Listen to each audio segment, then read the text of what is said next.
Hola chicos, hoy vamos a hablar sobre el tema de hemoglobina y mioglobina. Les envío la clase hoy en este formato para que puedan revisarla bien y cualquier cosa discutimos dudas en el laboratorio. Entonces, vamos a comenzar describiendo cuáles son los propósitos de la clase. Por el formato en el que estoy dando la lección hoy, quiero que sepan bien cuáles son los propósitos de lo que tenemos que aprender para fines de evaluación.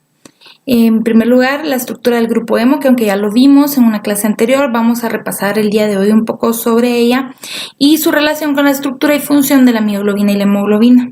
Las interacciones de estas hemoproteínas con el oxígeno, la modulación alostérica de la afinidad por el oxígeno de la hemoglobina, factores que afectan la afinidad de la hemoglobina por el oxígeno, los tipos de hemoglobina y las hemoglobinopatías. Entonces, quiero empezar platicándoles un poco sobre las generalidades de la hemoglobina. La hemoglobina es una proteína globular que se encuentra principalmente en los eritrocitos. Sus funciones son el intercambio gaseoso de oxígeno y también de dióxido de carbono, y también funciona como un buffer o amortiguador sanguíneo. Vamos a explayarnos un poquito más en estas funciones durante la clase. Vamos a empezar definiendo qué son las hemoproteínas globulares. Las proteínas globulares en sí son aquellas proteínas que tienen una estructura esférica. Son estructuras tridimensionales. Entre las proteínas globulares tenemos la albúmina, las globulinas, pero tenemos un subgrupo de estas proteínas globulares que son las hemoproteínas globulares. Estas hemoproteínas tienen un grupo prostético hemo, de ahí su nombre, y las principales son la hemoglobina y la mioglobina, que son de las cuales vamos a platicar el día de hoy. Vamos a recordar un poco sobre la estructura del grupo hemo. Recordemos que el grupo hemo pues, es un complejo de protoporfirina y hierro ferroso. La protoporfirina, su esqueleto está formado por 4 anillos pirrólicos, o sea, es un anillo tetrapirrólico. En su centro tiene 4 nitrógenos y estos 4 nitrógenos se van a enlazar al hierro ferroso. Ya este complejo completo se llama grupo hemo, la porfirina con el hierro ferroso que es de valencia más 2. El hierro ferroso naturalmente puede formar 6 enlaces. 4 de estos ya están con los nitrógenos, como mencionamos, los nitrógenos de la protoporfirina, pero le van a quedar espacio para hacer 2 enlaces adicionales. Uno de estos va a ser con la cadena directamente de la hemoproteína y el otro con el oxígeno. Vamos a comenzar hablando sobre la mioglobina, ya que por su estructura es un poco más sencilla y el conocerla bien nos va a servir para conocer mejor la estructura de la hemoglobina. La mioglobina es una hemoproteína muscular. Se encuentra en los músculos, es lo que le da el color rojo a la carne, ¿sí? A los músculos, tanto a nuestros músculos como a la carne de los animales que vemos, ¿verdad? La carne roja es carne que tiene alta cantidad de mioglobina. La función de la mioglobina es ser un reservorio de oxígeno para los momentos de alta tasa metabólica. En parte lleva transporte porque también sirve para el transporte del oxígeno hacia el músculo, pero lo más importante es el reservorio de oxígeno. Consta de una sola cadena polipeptídica que está plegada en 8 tramos. Vemos acá que estos tramos están enlistados de la A a la F. Vemos el segmento A, segmento B, segmento C, esta pequeña curva es el segmento D, el segmento E, el segmento F, el segmento G y el segmento H. Notemos acá que el segmento E y el F en medio tienen al grupo hemo. Vamos a hablar ahorita un poco de las características que hacen que el grupo hemo se una a estos segmentos, pero realmente este espacio entre los dos segmentos nos forma una especie de bolsillo formado por los aminoácidos no polares que están en el interior de la estructura y los aminoácidos polares se van a encontrar en el exterior, haciendo que la proteína sea soluble al agua. La mayoría de la cadena polipeptídica, aparte de su plegamiento en estos segmentos, está formada por tramos de hélices alfa. Y vemos que en el segmento F, como les mencioné, entre el segmento F y el E se encuentra el grupo hemo. El segmento F y el E tienen dos residuos terminales de histidina, ¿sí? Esta histidina consta de un anillo imidazol que tiene la capacidad de enlazarse con el grupo M. En la histidina proximal, que está en el segmento F, el segmento F8 para ser más específicos, forma un enlace con el hierro del grupo M. Y el grupo M queda libre para formar un segundo enlace con el oxígeno. La histidina distal, que se encuentra en el segmento E7, su trabajo es estabilizar la unión del oxígeno con el grupo M. No se va a unir directamente al grupo M como la histidina proximal. Esto es a grandes rasgos la estructura de la mioglobina y nos va a servir para entender mejor cómo se forma la hemoglobina. Entonces, la hemoglobina es una proteína globular exclusiva de los eritrocitos. Esta hemoglobina realmente consta de 4 cadenas polipeptídicas, a diferencia de la mioglobina que tenía una única cadena. Aquí tenemos 4 cadenas polipeptídicas, siempre muy similares a la mioglobina. También están plegadas en 8 segmentos y constan principalmente de hélices alfa. Y consta de 2 cadenas polipeptídicas alfa y 2 beta. Estas 4 cadenas se van a unir. Primero vamos a formar 2 dímeros. Cada dímero está formado por una cadena alfa y una cadena beta, y al unirse los 2 dímeros alfa-beta, vamos a formar un tetrámero. Entonces, en resumen, la hemoglobina es un tetrámero de 4 cadenas polipeptídicas, son 2 alfa y 2 beta. Y vamos a hablar un poquito en la siguiente diapositiva sobre cómo se unen estos dímeros. Vemos acá en la imagen que tenemos acá un dímero beta y alfa, y acá también alfa y beta. Cada uno tiene su propio grupo hemo, o sea que la hemoglobina consta de 4 grupos hemos. En sus enlaces, vemos en esta imagen que la hemoglobina, aquí están sus 4 cadenas polipeptídicas, forma un dímero 1 de una cadena alfa y una cadena beta, y un dímero 2 de una cadena alfa y una beta. Cada cadena del dímero está unida por enlaces fuertes, hidrofóbicos, que son muy estables. Entonces, estos dímeros realmente no pueden separar sus 2 cadenas. Y los 2 dímeros van a estar unidos por enlaces más débiles de tipo iónico o de puentes de hidrógeno, que van a cambiar de forma cuando se unen con el oxígeno. Eso nos da cambios en la forma de la hemoglobina. Tenemos que la forma tensa, que es cuando la hemoglobina está desoxigenada, es cuando tenemos varios enlaces iónicos y de puentes de hidrógeno entre los 2 dímeros y la estructura se mantiene rígida, tensa. Esta estructura es menos afín al oxígeno. Al unirse el oxígeno a la hemoglobina, se van a romper varios enlaces iónicos y de los puentes de hidrógeno que unían a los 2 dímeros, dando un leve movimiento a la molécula y haciéndola más relajada. Entonces resultamos con las 2 formas de la hemoglobina: la forma tensa, que es la desoxihemoglobina, y la forma relajada, que es la oxihemoglobina. Acá en la presentación les tengo un video que no carga aquí en el programa, pero se los voy a mostrar ahorita en unos segundos en la página web para que podamos hablar de cómo se mueve la hemoglobina de una forma a otra. Quiero que observen en este esquema, tenemos acá la histidina proximal y acá la histidina distal. El grupo hemo, que realmente podemos imaginarlo como una estructura plana, no está en esta forma, sino está así de lado. Acá tiene a la histidina proximal y acá arriba está su histidina distal. Entonces, el grupo hemo realmente está en un plano distinto, podríamos decirlo, que las histidinas. Está puesto horizontalmente. Y quiero que notemos que realmente el hierro no está tampoco en el mismo plano que todo el anillo de la porfirina, sino que está levemente salido hacia afuera. En el momento en el que se une con el oxígeno, este grupo M se mueve y se vuelve completamente planar, o sea, jala al hierro hacia el mismo plano de la porfirina y ya queda completamente planar. Y esto hace que se jalen las histidinas y que la hemoglobina cambie de forma. Vamos a ejemplificarlo acá en este video que quiero que veamos.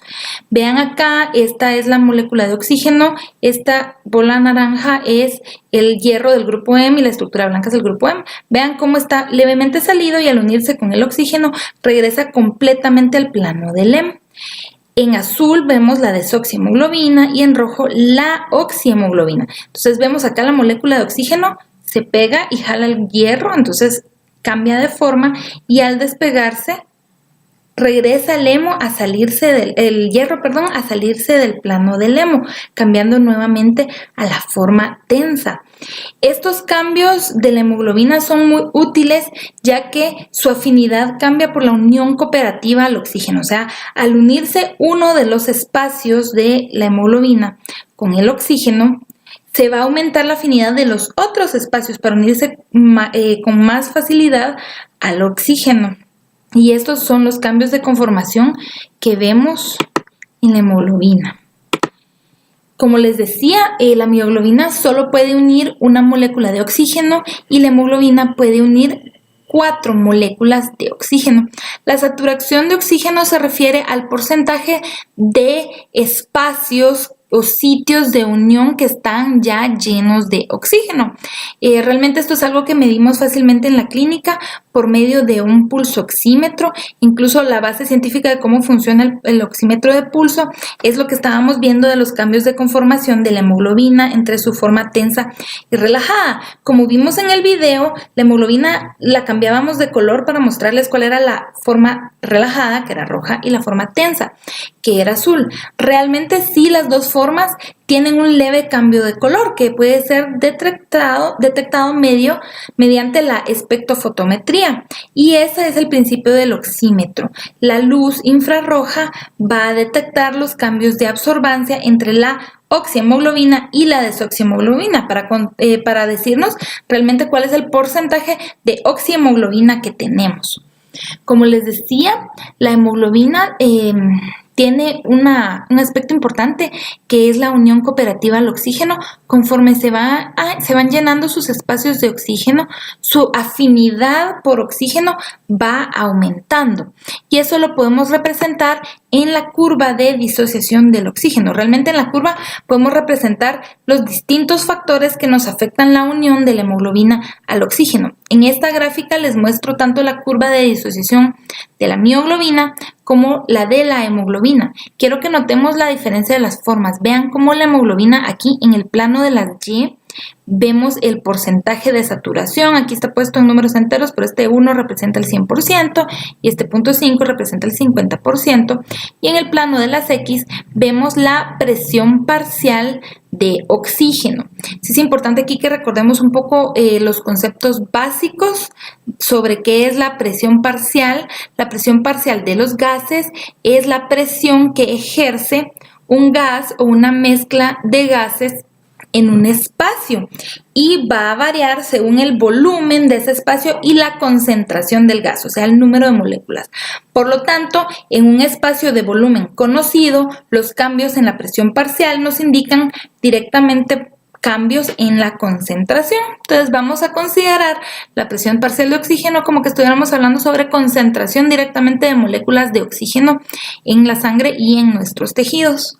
Entonces vemos acá que en la curva de la mioglobina, que necesita presiones parciales muy bajas para saturarse por completo. Vemos que el 50% de la saturación de la mioglobina se alcanza con niveles tan bajos como 2 de presión parcial de oxígeno, y que al nivel de la presión parcial de oxígeno en los tejidos, que es aproximadamente de 30, la mioglobina ya se encuentra bastante saturada de oxígeno. En cambio, la hemoglobina, vemos que el 50% de su saturación se alcanza en presiones parciales de aproximadamente 26-28 de presión de oxígeno, un poquito menor a la que tenemos en los tejidos, pero notemos cómo a partir de este 50% la curva se pone un poco más elevada y aumenta con facilidad. Esto se debe a que ya al alcanzar el 50% de los espacios llenos, su afinidad por oxígeno aumenta. También la afinidad del oxígeno aumenta, obviamente con mayor concentración de oxígeno, como vemos acá en la curva. A mayor presión parcial de oxígeno, mayor afinidad por el oxígeno, o sea, mayor saturación es la que vamos a alcanzar. Y veamos acá que la presión de oxígeno es distinta en los pulmones y en los tejidos. Y esto es lo que nos va a hacer que se dé tanto la toma de oxígeno por parte de la hemoglobina en los pulmones como la liberación del oxígeno en los tejidos. La afinidad del oxígeno no solo es importante porque la hemoglobina tome oxígeno, sino también es importante porque la hemoglobina debe liberar oxígeno. Entonces, en los pulmones, donde hay una presión parcial de oxígeno elevada, la afinidad de la hemoglobina por el oxígeno aumenta. Entonces, va a tomar ese oxígeno y no va a soltarlo con facilidad. Pero al bajar la presión parcial de oxígeno a la presión que tienen los tejidos, que es más o menos de 30, la afinidad de la hemoglobina por el oxígeno disminuye, entonces libera el oxígeno con mayor facilidad. Cuando hablamos de esto, entonces les decía que hay varios factores que nos van a alterar esta curva de disociación, nos van a alterar la afinidad que tiene la hemoglobina por el oxígeno, y entre ellos tenemos el oxígeno, el pH, el 2,3-bifosfogliceratato, el dióxido de carbono, el monóxido de carbono y la temperatura. Vamos a ahondar en cada uno de ellos. Ahora, el oxígeno, ya platicamos un poco de la curva. Como les mencionaba, la unión cooperativa de la hemoglobina hace que sea un efector alostérico, o sea, las concentraciones de oxígeno nos van a hacer variar la afinidad que tiene la hemoglobina por el mismo. Y a menor presión parcial de oxígeno, menor afinidad de la hemoglobina por el oxígeno, y a mayor presión parcial de oxígeno, mayor afinidad por el oxígeno. Nuevamente les muestro acá la curva, pero acá vemos solamente la de la hemoglobina, donde tenemos acá la saturación y acá la presión parcial de oxígeno. Vemos cómo alcanza el 50% de su saturación, más o menos en 26 de presión de oxígeno, y luego se eleva exponencialmente hasta llegar casi a 100% en presiones parciales arriba de 80. Vamos a hablar ahora sobre el pH. Recordemos que el pH pues es la medición de qué tan ácido o alcalino es un ambiente provocado por la concentración de iones hidrógeno que hay en el mismo. Entonces, el efecto del pH es que a menor pH, o sea, más iones hidrógeno, el ambiente es ácido, hay menos afinidad por el oxígeno. Y esto nos va a desviar la curva de disociación de la hemoglobina hacia la derecha. A este tipo de efecto que nos da el pH se le llama efecto Bohr. A mayor pH, o sea, menos hidrogeniones, hay mayor afinidad por el oxígeno. Hay una importancia de esto, como les decía, la hemoglobina tiene capacidad de ser un buffer. Esto se debe a que la desoxihemoglobina tiene afinidad por los protones de hidrógeno, ya que algunos de sus aminoácidos tienden a unirse con facilidad a estos iones. Y al provocar esta unión de los hidrógenos con la hemoglobina, tenemos menos afinidad por el oxígeno. ¿Y qué utilidad tiene esto?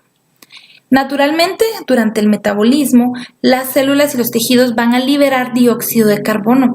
El dióxido de carbono en un medio acuoso, como vemos en esta reacción, se va a transformar en ácido carbónico por medio de la anhidrasa carbónica. Y el ácido carbónico naturalmente se ioniza en hidrógenos y bicarbonato. Entonces, el mismo dióxido de carbono que está saliendo del metabolismo celular va a terminarse ionizando para producir iones hidrógenos, acidificando el ambiente en los tejidos que tienen una alta tasa metabólica. Y al unirse estos hidrógenos a la hemoglobina, reducen su afinidad con el oxígeno, lo que va a hacer que el eritrocito libere el oxígeno en ese lugar con más facilidad. Por lo tanto, la gran cantidad de dióxido de carbono va a asegurarse que se acidifique el ambiente y que la hemoglobina libere el oxígeno cerca de esa célula que tiene una alta tasa metabólica. Los capilares pulmonares obviamente tienen menos cantidad de dióxido de carbono porque se está exhalando y por lo tanto tienen mayor pH que los otros tejidos. Entonces ese mayor pH también nos aumenta la afinidad al oxígeno, asegurándonos que la hemoglobina en los capilares pulmonares se llene por completo de oxígeno. Vemos acá los cambios que tiene la curva de disociación de la hemoglobina. En la línea azul vemos en un pH neutro, es la curva estándar que habíamos visto anteriormente con las mismas presiones parciales de oxígeno. En el momento en el que se reduce el pH, la curva se va a desviar hacia la derecha, ¿sí? Siempre que veamos curva desviada hacia la derecha, eso significa que se reduce la afinidad por el oxígeno, o sea que necesitamos presiones parciales de oxígeno mayores para poder saturar mejor la hemoglobina. En cambio, cuando se reduce el pH, vemos una desviación de la curva hacia la izquierda. Las desviaciones de la curva hacia la izquierda representan un aumento de la afinidad de la hemoglobina por el oxígeno, haciendo que se una más fácilmente y que necesitemos presiones parciales de oxígeno menores para poder saturar a nuestra hemoglobina. El otro efector alostérico que habíamos mencionado fue el 2,3-bifosfoglicerato. Si recordamos, en la glicólisis, a nivel del 1,3-bifosfoglicerato hay una reacción alterna en donde la mutasa transforma este 1,3-bifosfoglicerato en 2,3-bifosfoglicerato. Esto sucede normalmente en los eritrocitos, ya que el 2,3-bifosfoglicerato es un importante regulador de la afinidad por el oxígeno a la hemoglobina. Grandes cantidades de 2,3-bifosfoglicerato van a reducir la afinidad del oxígeno por la hemoglobina. Entonces, esto provoca también liberación mayor de oxígeno, aunque también va a provocar menos saturación de oxígeno, va a depender en qué tejido estamos. Entonces, las grandes cantidades de 2,3-bifosfoglicerato desplazan la curva de disociación hacia la derecha. ¿Cómo funciona el 2,3-bifosfoglicerato para hacer esto?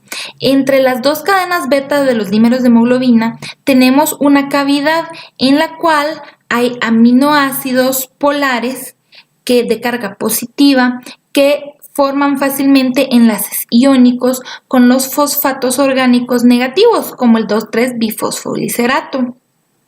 Cuando hay hipoxia y anemia crónica, naturalmente el eritrocito aumenta sus cantidades de 2,3-bifosfoglicerato para hacer que la hemoglobina sea menos afín al oxígeno y que pueda entregar con más facilidad el oxígeno a los tejidos. Vemos acá también la curva de disociación, la estándar en color azul con niveles normales de 2,3-bifosfoglicerato y cómo la curva se desvía hacia la derecha al añadirle 2,3-bifosfoglicerato y a la izquierda cuando no hay.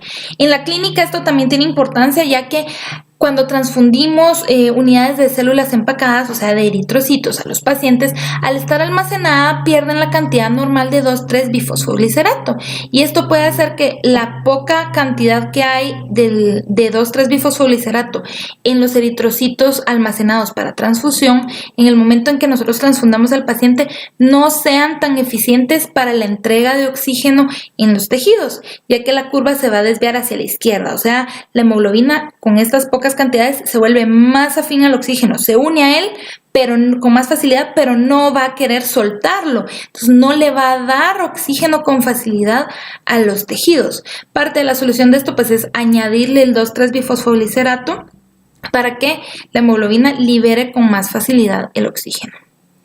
Otro de los efectores de los que platicábamos es el dióxido de carbono, que también, como dijimos previamente, es un producto de las reacciones metabólicas de las células. Y aunque la mayor parte de dióxido de carbono es transportada en forma de bicarbonato e iones de hidrógeno en la sangre, hay una parte de este dióxido de carbono que va a unirse a la hemoglobina. Y cuando el dióxido de carbono se une a la hemoglobina, lo llamamos carbaminohemoglobina. La unión del dióxido de carbono a la hemoglobina disminuye su afinidad por el oxígeno.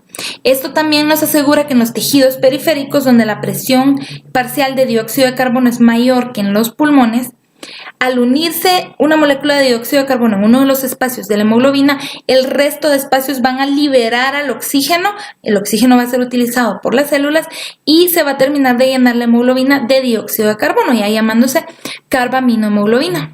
Esta carbaminohemoglobina va a seguir en el torrente sanguíneo hasta llegar a los pulmones, en donde las altas presiones parciales de oxígeno van a disociar la hemoglobina del dióxido de carbono y nuevamente va a ser muy afín la hemoglobina al oxígeno y se va a llenar de oxígeno.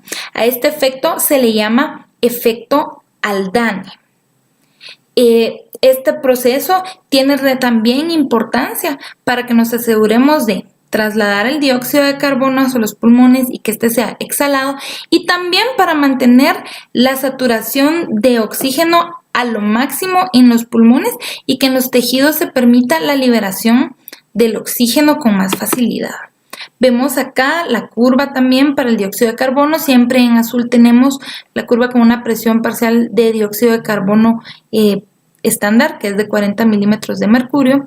Vemos que si aumenta la presión parcial de oxígeno, la curva se desvía hacia la derecha, o sea, se reduce la afinidad del oxígeno, de la hemoglobina por el oxígeno, y al reducir la presión parcial de dióxido de carbono, se va a aumentar la afinidad de la hemoglobina por el oxígeno. El monóxido de carbono, que realmente no debe estar en grandes cantidades en el medio ambiente, es mucho más afín al grupo hemo que el mismo oxígeno. Es 220 veces más afín a la hemoglobina que al oxígeno. Normalmente, como les decía, no debe haber en el medio ambiente grandes cantidades de monóxido de carbono, pero sí en caso de que haya en lugares cerrados combustiones incompletas de componentes orgánicos, va a aumentar el porcentaje de monóxido de carbono, y al ser inhalado sí se puede unir a la hemoglobina. La unión del monóxido de carbono con la hemoglobina se llama carboxihemoglobina. Y realmente esta carboxihemoglobina va a aumentar la afinidad de la hemoglobina por el oxígeno. O sea, no significa que la hemoglobina no pueda unirse al oxígeno. Algunos de sus espacios están unidos al monóxido de carbono y otros al oxígeno. Pero al hacerla más afín a él, no va a liberar el oxígeno en los tejidos. Por lo tanto, sí vamos a sufrir de hipoxia. Entonces, el monóxido de carbono nos desplaza la curva de disociación hacia la izquierda, haciendo la hemoglobina más afín al oxígeno. Realmente esta es la causa de muchos de los síntomas de intoxicación por monóxido de carbono. Los pacientes tienen hipoxia.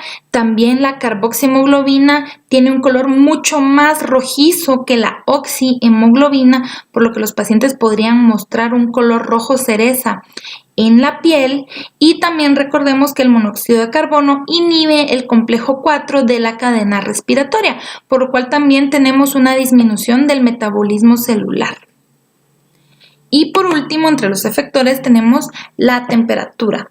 Aumentos en la temperatura van a desviarnos la curva de disociación hacia la derecha, o sea, reducen la afinidad de la hemoglobina por el oxígeno, y reducciones de la temperatura, como en caso de la hipotermia, vamos a encontrar que hay una mayor afinidad de la hemoglobina al oxígeno. Por lo tanto, también se produce menos intercambio de oxígeno entre hemoglobina y tejidos periféricos. Ahora vamos a hablar de los tipos de hemoglobina. La hemoglobina que hemos discutido hasta el momento se le llama hemoglobina A. Consta de 2 cadenas alfa y 2 cadenas beta, y es más del 90% de la hemoglobina que tenemos en circulación. Esta aumenta después del nacimiento. Ahorita vamos a ver en la siguiente diapositiva un poquito más sobre eso. Y entre las variantes de hemoglobina encontramos la hemoglobina fetal, que consta de 2 cadenas alfa y 2 cadenas gamma, que ya en la edad adulta es menos del 2%, pero es muy importante para el transporte de oxígeno en el feto. Y tenemos la hemoglobina A2, que consta de 2 cadenas alfa y 2 cadenas delta. Esta realmente no tiene mayor diferencia funcional con la hemoglobina A, pero se produce muy poco. Y también es de importancia la hemoglobina glucosilada, que no es nada más que la hemoglobina A estándar, pero que sea glucosilada. Ahorita vamos a platicar un poco más sobre eso. Vemos acá en esta gráfica cómo en el eje de las X encontramos la edad, los primeros meses son de gestación, o sea, luego vemos aquí el nacimiento y la edad en meses después de nacer, y en el eje de las Y, la síntesis de las cadenas de globina. Observemos que la cadena alfa, que está aquí en rojo, realmente se mantiene constante durante todo el tiempo, incluso en la vida fetal. Esto es porque vimos que todos los tipos de hemoglobina tenían 2 cadenas alfa, por lo tanto las cadenas alfa son muy importantes. Ahora las cadenas secundarias. Incluso hay unas cadenas embrionarias que son cadenas épsilon que están en las primeras semanas de vida, pero las tenemos muy poco tiempo y a partir de su declive antes de los 3 meses empiezan a producirse grandes cantidades de cadenas gamma para formar la hemoglobina fetal, y a partir del nacimiento empieza a declinar la cantidad de cadenas gamma que se producen y vemos que las cadenas beta empiezan a tener un aumento en su producción. Y acá vemos que las cadenas delta se producen a partir del nacimiento en pequeñas cantidades. Las cadenas gamma de la hemoglobina fetal carecen de los aminoácidos de carga positiva que se unen al 2,3-bifosfoliserato. Por lo tanto, la curva de disociación de esta hemoglobina no se ve alterada por las concentraciones del 2,3-bifosfoliserato. Y la hemoglobina glucosilada, que también se le denomina HbA1c, es de gran importancia clínica, ya que la utilizamos mucho para el control del tratamiento de los pacientes diabéticos. Vemos si los pacientes están controlados o no en sus glicemias. ¿Y cómo funciona esto? Es porque la hemoglobina A se glucosila de forma no enzimática dependiendo de las concentraciones promedio que se mantengan de glucosa en la sangre. La glucosilación ocurre a nivel de los grupos aminoterminales de las valinas N-terminales de las cadenas beta. Estas de forma espontánea van a unirse a la glucosa dependiendo de la concentración que ésta tenga. Entonces podemos ver esta tabla en donde vemos que según las concentraciones de glucosa vamos a variar en el porcentaje de hemoglobina que se glucosila. A mayor concentración de glucosa, mayor porcentaje de hemoglobina glucosilada. Por eso es que esta es una prueba de laboratorio que se utiliza mucho para ver si un paciente se mantiene controlado. Vamos a platicar ahora sobre las hemoglobinopatías. Las hemoglobinopatías son trastornos genéticos causados por la producción de moléculas de hemoglobina que son estructuralmente anormales o cadenas de hemoglobina que no se sintetizan lo suficiente. Las principales enfermedades de este tipo son la anemia de células falciformes o anemia drepanocítica, la enfermedad de la hemoglobina C y las talasemias.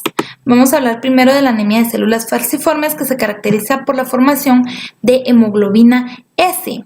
Esta hemoglobina S se forma porque hay una mutación puntual que altera la síntesis de la cadena beta, cambiando un residuo de glutamato por una valina. Esta, como les decía, es una enfermedad genética autosómica recesiva, es la enfermedad sanguínea más común en Estados Unidos y se da principalmente en personas de raza afroamericana. Sin embargo, aquí en Guatemala, en Jutiapa, existe una familia que tienen rasgo drepanocítico, han transmitido la enfermedad entre ellos y realmente no son pacientes de raza afroamericana, pero se ha documentado en varios de ellos esta enfermedad, o sea que sí es una enfermedad que podríamos ver aquí en Guatemala. Dependiendo de cómo se transmita la enfermedad, podemos encontrar pacientes homocigotos y heterocigotos. Los pacientes homocigotos son los que van a expresar la enfermedad, ya que van a tener alterados sus 2 genes para la producción de las cadenas beta, teniendo drepanocitos que la sustitución del glutamato por valina hace que la estructura del eritrocito sea más fibrosa, más rígida, más dura. Entonces no vamos a tener naturalmente la forma esférica bicóncava que tiene un eritrocito normal, sino que vamos a ver que son eritrocitos alargados y deformados como en forma de hoz o drepanocitos. Estos eritrocitos deformes van a ocluir los vasos sanguíneos muy pequeños, los capilares, y van a darnos la sintomatología. La sintomatología usual son crisis de dolor abdominal, crisis de dolor torácico, enfermedades cerebrovasculares, también anemia hemolítica, ya que el vaso va a detectar a estos eritrocitos deformes y va a degradarlos. Los pacientes heterocigotos se les llama que tienen un rasgo drepanocítico, ya que no suelen tener la expresión de la enfermedad, pero podríamos expresar la enfermedad al tener algún desencadenante que haga que algunos de los eritrocitos que han formado se vuelvan drepanocíticos, ya que van a formar un porcentaje de hemoglobina normal y un pequeño porcentaje de hemoglobina S, que como les digo, en ambientes normales probablemente no les dé ninguna sintomatología, pero en el momento de hacer ejercicio excesivo, tener deshidratación, infección o fiebre, podría deformar ciertos eritrocitos y entonces que tuviéramos algunos síntomas de la anemia drepanocítica. En este esquema tenemos un resumen de qué trata la enfermedad de células falciformes. Como les decía, hay una mutación puntual en el ADN que cambia un glutamato por una valina, haciendo que el eritrocito tenga una estructura fibrosa más rígida y va a obstruir los vasos sanguíneos de pequeño calibre. La enfermedad de la hemoglobina C también es una mutación que sustituye un aminoácido, en este caso un glutamato es sustituido por lisina. Sin embargo, este no da mayor sintomatología, suele dar una anemia hemolítica crónica y muy leve, no requiere mayor tratamiento. Las talasemias son la alteración de la síntesis de cadenas de globina. Las vamos a clasificar según cuál es la cadena que está defectuosa, ya sea la cadena beta o la cadena alfa. Las talasemias beta, que pues como su nombre lo dice, son alteraciones en la producción de las cadenas beta de la hemoglobina, se clasifican en menores y mayores.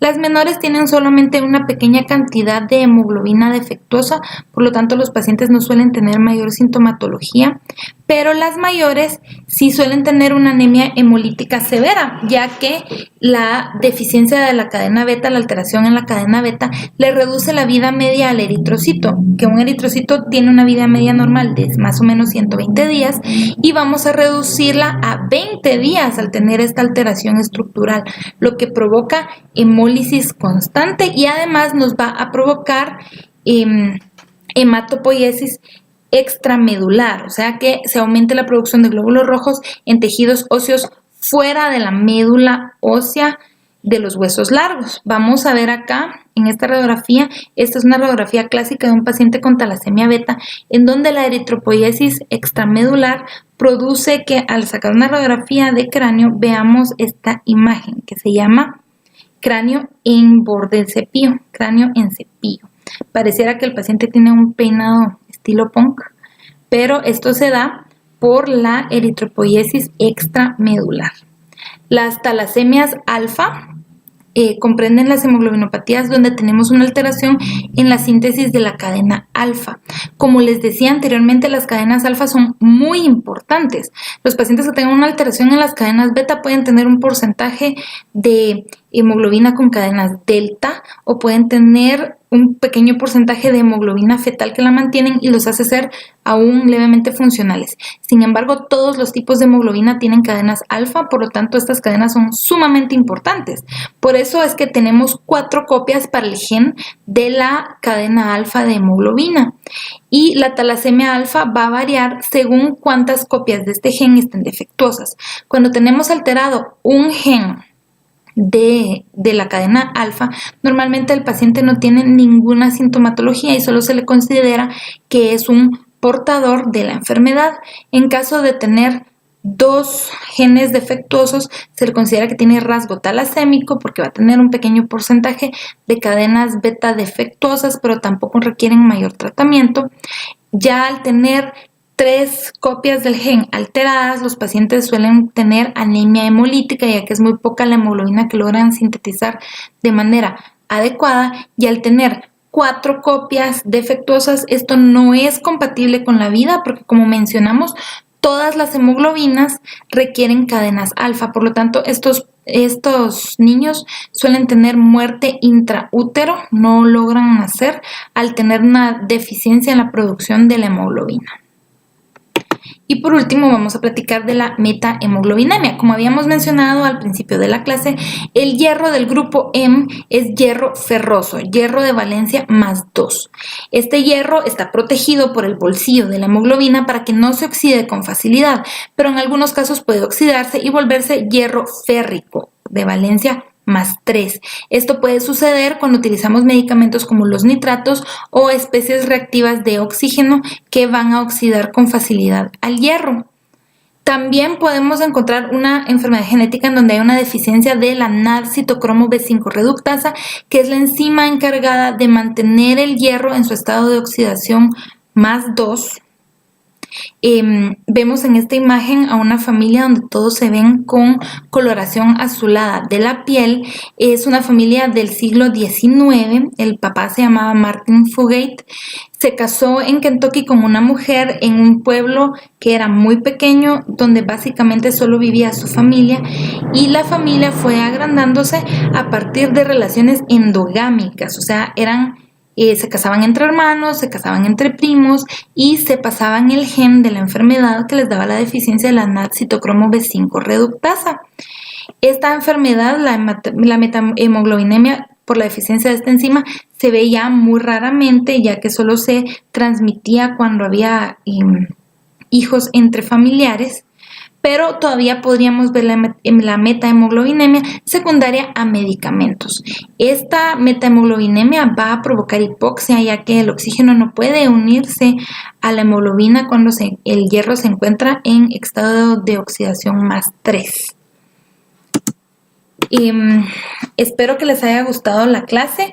Cualquier duda vamos a discutirla en el laboratorio esta semana. Que tengan una feliz semana. Platicamos.